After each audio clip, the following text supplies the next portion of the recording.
السلام علیکم ورحمۃ اللہ وبرکاتہ. میں اپنی پیاری مائرہ, امید ہے آپ سب خیریت سے ہوں گے. آپ نے مجھے لائک کیا, سبسکرائب کیا, نہیں کیا؟ جائیں پہلے کر کے آئیں. کر دیا؟ چلیں اب ہم پڑھتے ہیں. آج جس عنوان پر بات ہوگی اس کا نام ہے خاتم النبیین حضرت محمد مصطفیٰ صلی اللہ علیہ وآلہ وسلم کی حیات طیبہ. خاتم النبیین حضرت محمد رسول اللہ صلی اللہ علیہ وآلہ وسلم اس دنیا کے بہترین انسان ہے.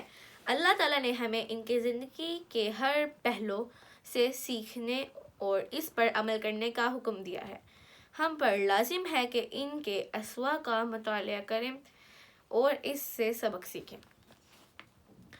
عرب رواج کے مطابق بچوں کو اچھی پرورش کے لیے گاؤں کے پرفضا ماحول میں بھیج دیا جاتا تھا. چنانچہ اپنی زندگی کے ابتدائی سالوں میں خاتم النبیین حضرت محمد صلی اللہ صلی اللہ علیہ وسلم نے حلیمہ سعدیہ کے ہاں پرورش پائی. خاتم النبیین حضرت محمد صلی اللہ صلی اللہ علیہ وسلم مکہ مکرمہ کے قبیلے قریش میں پیدا ہوئے. خاتم النبیین حضرت محمد صلی اللہ صلی اللہ علیہ وسلم کا خاندان بنو ہاشم قبیلہ قریش کے ایک معزز خاندان تھا. خاتم النبیین حضرت محمد رسول اللہ صلی اللہ علیہ وآلہ وسلم کی والدہ کا نام حضرت آمنہ اور والد کا نام حضرت عبداللہ تھا.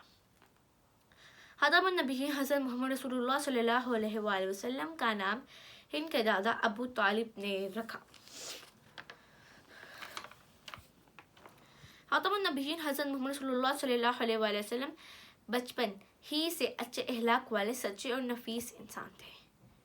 خاتم النبیین حضرت محمد صلی اللہ صلی اللہ علیہ وآلہ وسلم کے والد محترم ان کے پیدائش سے پہلے ہی وفات پا چکے تھے.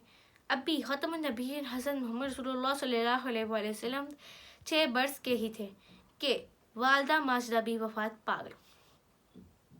خاتم النبیین حضرت محمد صلی اللہ صلی اللہ علیہ وآلہ وسلم کے دادا عبد المطلب نے خاتم النبیین حضرت محمد صلی اللہ صلی اللہ علیہ وآلہ وسلم کو بڑی محبت سے پالا. جب خاتم النبیین حضرت محمد صلی اللہ صلی اللہ علیہ وآلہ وسلم 8 سال کے ہوئے تو دادا بھی وفات پائے گئے. چنانچہ خاتم النبیین حضرت محمد صلی اللہ صلی اللہ علیہ وآلہ وسلم زیادہ عرصہ اپنے چچا ابو طالب کے کفالت میں رہے. انہوں نے خاتم النبیین حضرت محمد صلی اللہ صلی اللہ علیہ وآلہ وسلم کے ساتھ نہایت شفقت کا برتاؤ کیا.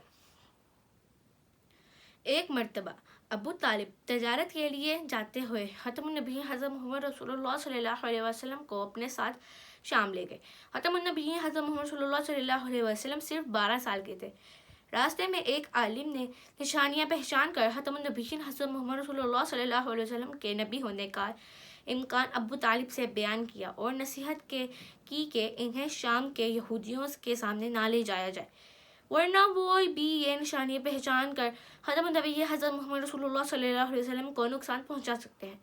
چنانچہ ابو طالب راستے میں ہی اپنا سامان فروخت کر کے مکہ مکرمہ واپس آ گئے. خاتم النبیین حضرت محمد صلی اللہ صلی اللہ علیہ وآلہ وسلم ایک ایماندار تاجر تھے. خاتم النبیین حضرت محمد صلی اللہ صلی اللہ علیہ وسلم کی اس خوبی کی وجہ سے ایک نیک اور مالدار خاتون حضرت خدیجہ رضی اللہ عنہ نے تجارت میں شرکت کی پیشکش کی.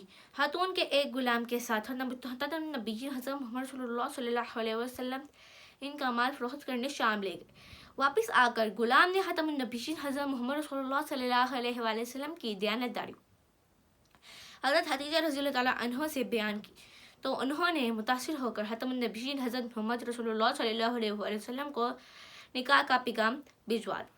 چنانچہ ابو طالب نے آپ دونوں کا نکاح پڑھا دیا. نکاح کے وقت خاتم النبیین حضرت محمد رسول اللہ صلی اللہ علیہ وسلم کی عمر 25 سال جبکہ حضرت خدیجہ رضی اللہ عنہ کی عمر 40 سال تھی. حجر اسود خانہ کعبہ میں نصب کیا گیا تھا. وہ مقصد پتھر ہے جس کا یہ اللہ تعالیٰ نے جنت سے نازل فرمایا. جزاک اللہ. امید ہے آپ کو ہمارا بلاگ بہت اچھا لگا ہوگا. اگر اچھا لگا ہوگا تو لائک کیجیے, سبسکرائب کیجیے اینڈ بیل آئیکن کے بٹن کو دبانا نہ بھولیے گا. تب تک کے لیے مجھے اپنی دعا میں یاد رکھنا. ملتے ہیں اپنے نیکسٹ بلاگ میں. تب تک کے لیے اللہ حافظ.